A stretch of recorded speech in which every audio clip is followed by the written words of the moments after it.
How's it going, guys? My name is Jovani and welcome back to another video. So currently we're in the process of LS swapping my 1985 C20 pickup. And part of the reason I wanted to do this build is because I wanted to show you guys how cost effective LS swapping can be compared to, let's say, dropping in another 350 or another small block Chevy into this truck and just getting it running like that. So I don't know about you guys, but in my area, small block Chevy parts actually sell for a lot more than you would think.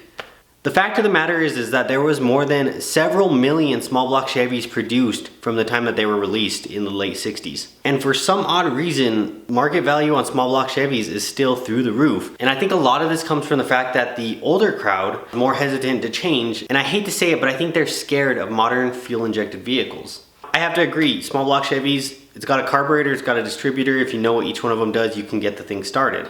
And that's not knocking anyone that actually works on them or enjoys working on them. But the fact of the matter is, carburetor technology has been around longer than cars have been around. So it is a very antiquated technology, which is why it's so easy to work on. So when I was originally building this truck, I was actually building it for a client. That client basically just had one request, that I get a 350 small block Chevy and I drop it in here and I get the truck running so that he can sell the truck. Well, unfortunately, and partly due to my ignorance, I had picked up a used engine. I paid what I thought was quite a fair price for it, around $700. Turns out I was deceived, I was lied to, and I didn't check everything that I should have. The engine that I ended up buying was actually a 305. If I would have just done a quick Google search while I was there, I probably wouldn't have been in this situation. I probably wouldn't have had this truck. So before I knew that it was a 305, I had ended up installing this motor, getting it running. But I noticed that it was smoking a lot. So I had a couple people help me, and he had one guy take a look at it, and he actually took out his dial caliper when I had the heads off and measured the bores. Turns out that we had a 305. At that point, me being a man of my word and me wanting to basically make the best out of a shitty situation, I offered to buy this truck from the man. I ended up buying this truck for $2,500. So that's basically $2,500 for a shell.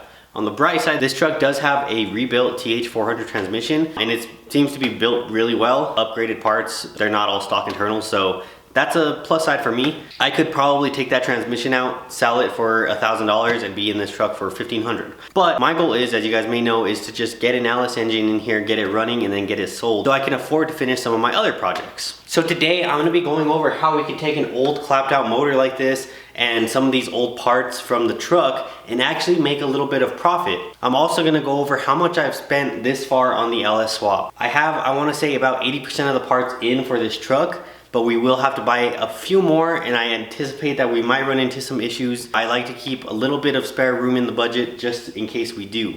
But for the rest of this video, I'm just gonna be talking a lot of numbers, you guys. So if that's not something you're into, thank you guys for watching, and I hope you have a wonderful day. But if it is something and you guys enjoy learning, go ahead and follow me along as we talk about some numbers, talk about how we can make this profitable, and have a solid running truck with as little money spent as possible. All right, so for those of you that are sticking around, thank you. And we're gonna start talking about the actual LS parts themselves. If you watch my first LS swap square body video, you'll remember this stuff. Basically, this is about 80% of the parts that we're gonna be using on this swap. Right here, this is a 4.8 block. I basically bought the long block for $200. It was actually just gonna be a spare block for me. I knew that there had to have been something wrong internally on it. When I pulled the heads off, I did find some ringland damage on a couple pistons. That's why I went ahead and bought these D&J pistons. These are 4.8 flat top pistons. These should just be a straight up bolt-in kind of situation. We're gonna replace the pistons, keep the rods, everything else is gonna be the same. I also have my gasket set here, and if you guys are interested in buying any of these parts, I have a link to my website down in the description. I have a list of all the parts and prices, and I'm gonna be keeping a running tally on the side of me right here. So in addition to the gaskets, we had to go and buy our motor mount plates. These are just standard small block Chevy to LS swap motor mount plates. These are very affordable. I think I paid around $50 for them. They include all the necessary hardware, and we're just gonna be keeping our 350 motor mounts from the engine that we pulled. In addition to that, we have our fuel fittings. I had to buy a couple of the AN6 to push lock fitting adapters from ICT Billet. In addition to that, we'll be buying several dozen feet of AN line for the truck, along with the necessary AN fittings to make everything work. And I have an aftermarket fuel pump, which I showed you guys in that first video. In addition to all of that, I know that I will be needing to purchase headers for the truck. I anticipate to spend up to $200 on headers. I know Summit Racing has some really good headers, specifically made for square bodies. There's probably a couple eBay Chinese knockoff ones. We also had to buy a TH400 to LS adapter. It's basically just a little aluminum crank spacer that gives us the clearances we need between our transmission and our engine. Now, for those of you that are doing your own swaps, you will have to keep in mind you will be needing a harness, computer, and also intake and accessories. I just happen to have all that stuff in stock. I think I have all the accessories, alternator, starter, power steering pump, and I have plenty of wiring harnesses and ECUs to use. When we get to that portion of the build, I'm going to be showing you guys how, if you are going to be working on a lot of LS engines, how you can kind of cheat the system a little bit and save some money on HP Tuners credits. I won't be getting into that too much now because I'm still learning about it, but once I kind of have a good grasp on it, I'll be sharing that with you guys as well. Altogether, I'm probably looking at spending another $300 to $400 on this truck. That's the number that I'd like to keep in mind, just in case we have to buy any other parts, any other accessories, in case I need a starter, alternator, anything like that. So all in, I would say I'm probably right around $800 on this swap, which is pretty low. I probably could have been in lower if I would have got a complete running engine. The last 5.3 that I bought, I purchased complete accessories, harness, computer for $500. So if I could have found a deal like that, that probably would have put me in a little bit under budget. But in my area, LS engines don't come up very frequently. We only have one junkyard and they pretty much never have LS engines in stock. So that's kind of just the options that we have. In order to recuperate some of that money, I'm gonna be showing you guys a couple parts that you can pull off of old small block Chevy engines and use for your swap. So even if your truck was like this one, it had an engine, maybe the engine didn't run, maybe it did run, whatever the case is, and you're gonna be LS swapping it, there are some good parts on there that could get you a couple $100s. A lot of these parts are still sought after because, like I said, there were millions and millions of these engines made, and there's a lot of guys still trying to keep these things up on the road. So I know a lot of this looks like junk on the floor, but a lot of this is actually a couple $100s worth of parts. Where I usually sell a lot of my stuff is Facebook Marketplace. Facebook Marketplace over the last couple years has really taken over what Craigslist kind of left a void in. I don't remember exactly how long ago, but Craigslist started charging if you were going to sell an entire vehicle. And when that happened, a lot of people just straight up came off of Craigslist. I still see auto parts and stuff for sale on Craigslist, but most of the time, everything on Craigslist is on Facebook Marketplace and vice versa. A lot of times I'll just post up my stuff on Facebook Marketplace. If it's smaller items, a lot of times I will post them on eBay if I'm having a hard time selling them locally, and that's where I've had a lot of luck selling parts. So right here I have a couple of mechanical fuel pumps. I believe one of them is a big block Chevy fuel pump and the other one is a small block Chevy fuel pump. When I bought the truck, there was a box of parts in the back, just extra spark plug wires, extra parts, and there was the original big block Chevy fuel pump in there as well. And these are both original Delphi parts, so these are the OEM parts, which tend to sell for a little bit more. I haven't actually looked yet, but I'm guessing I could probably get 20 bucks each for these fuel pumps. I know this one's guaranteed to work. I took it off of the truck, it was running with it on there. And I'm pretty sure this big block Chevy one works as well. Figure I can probably get about $40 for these two parts alone. Now this right here, this is the starter that came off of the 350. One thing to note that is if you're gonna be selling small block Chevy parts, you have to be very inquisitive of the people that are buying from you. For instance, I had already sold the alternator off this truck to someone, and within like 2 hours, I had the guy message me telling me that I sold him the wrong alternator, wanting a refund and all this stuff. And when I make my posts, I make them very descriptive. I'm writing, this part will work on 305s, 350s, 383s, very specific what this part will and will not fit on.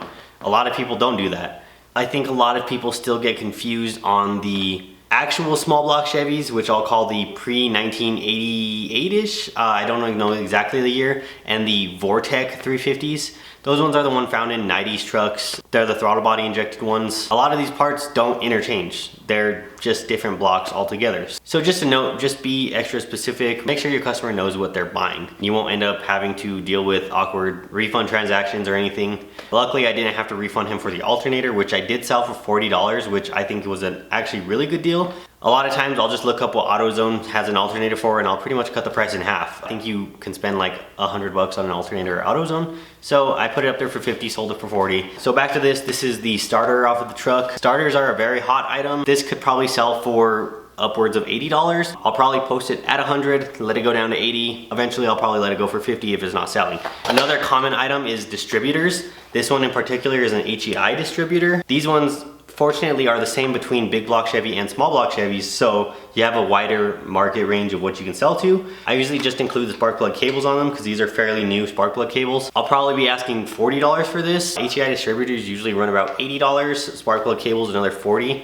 I also already sold the power steering pump off of this truck. I included it in a deal, so I'll say that I got $20 for it. I could have probably got around $50 for it. It was just part of a deal that I'm gonna talk about now. So altogether, with all these parts, I should be in the $150 range, which is not bad for some old parts that, you know, would probably end up in a junkyard otherwise.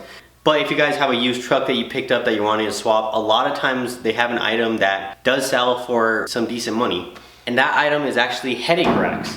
Headache racks, surprisingly, are always a wanted item. I've always had good luck selling headache racks to people, and especially on these trucks. These trucks are so common, and a lot of guys are using them on the farm, on the ranch. So having a headache rack is something that, you know, you can get some decent money for. This truck had a custom headache rack. It was like a homemade headache rack. It wasn't the nicest one. I ended up selling that headache rack for $140, and I included the power steering pump for another $20, so $160 total. So far with the small amount of parts that I've had, I've already made more than $200 selling them. And then if we add in the other parts that we still have for sale, we could be making up to $350. Now that pays for close to half of what we've already spent. So that's actually pretty good. If we can get all these parts sold, we'll be in this spot for less than $400. Another thing to consider selling is engine parts themselves. A lot of times on these older small block Chevys, people will have swapped the intake to like an Edelbrock aluminum intake. They'll have like an Edelbrock carburetor on them. You can see this one has like a chrome timing cover. So if you have like an Edelbrock intake and Edelbrock carburetor, I see those selling all the time for around $100 to $150 as a set. Aftermarket valve covers, timing covers, things like that, those things can all add up and make you extra money as well. Now consider also, if your block is actually good and your engine was running, you can be getting up to $1,000 for a used 350. At least that's how it is in my market. Used 350s rarely sell for less than $700 in my area. Built 350s sell for usually around $1,500 to $2,000. So keep that in mind. Check your local prices, shop around, see what people are selling stuff for. Now, one last thing I might be doing with this engine before just hauling it off to the junkyard is actually pulling off components like the crank, the pistons, the rods, valve springs, because those kind of items I would probably sell on eBay. I'll be keeping you guys posted on what I'm selling. I'll make little update videos and stuff just to kind of keep a running tally on how much we can actually get from this engine, how many parts we can strip off of this truck, and then still sell the truck and make profit there. Now, if any of you guys are considering turning this into a business, I would strongly deter you from that decision. A lot of people speculate that these trucks are gonna be worth a lot more than they are. A lot of people currently think that their trucks are worth a lot more than they currently are. Unfortunately, like I said about 3 times in this video, there was millions and millions of these trucks made. They're not a very rare truck. Fortunately for me, if this was a short bed truck, I could probably be doubling what I'd be selling this truck for. It's a long bed truck. Unfortunately, whatever opinion you have, long bed trucks are undesirable. They're not as desirable as short bed trucks, obviously. In addition to this truck being a C chassis truck, which means it's 2-wheel drive, which in my area, again, that lowers the value quite a bit. Now, I'm not looking to be Richard Rollins here and make, you know, $100,000 on a $5,000 vehicle or anything. I'm just kind of looking to get what I paid the guy back so I can have some extra money to put towards my projects. And I think a lot of you guys are actually doing the LS swap to enjoy the truck itself. For me, this isn't really a truck that I'm emotionally attached to. I'd like to just get this truck sold as quickly as possible. And if I step to the side, you can see there's body damage, there's dings, there's dents. I can go through and repair a lot of these dents and give it, you know, a subpar paint job. Maybe raise the value a little bit, but it's gonna really depend on how badly I'm trying to sell this vehicle. But anyway, guys, that's all I have for you guys today. I just wanted to kind of spend a little bit of time explain to you guys how you can raise a little bit of profits. That way you can actually get your swap done. Not all of us are made of money. Not all of us have 3-4 grand to be spending on projects, and that's what this channel is here for. It's for helping you guys get your projects done affordably, share information that I've had from doing this for the last few years. So if you guys enjoyed the content, hit that subscribe button. It helps me out tremendously. You can also hit the like button. That helps other people see my videos. If you want to ask me anything, you could follow me on Instagram at Jovani Dante. You can also follow me on Facebook, facebook.com/Jovani Dante Griego. I have a website. I have a couple things on there. And one of those things is a parts list for LS swaps. Check it out. I'll leave a link in the description below. And that's it. I hope you guys have a great day, and I will see you in the next one.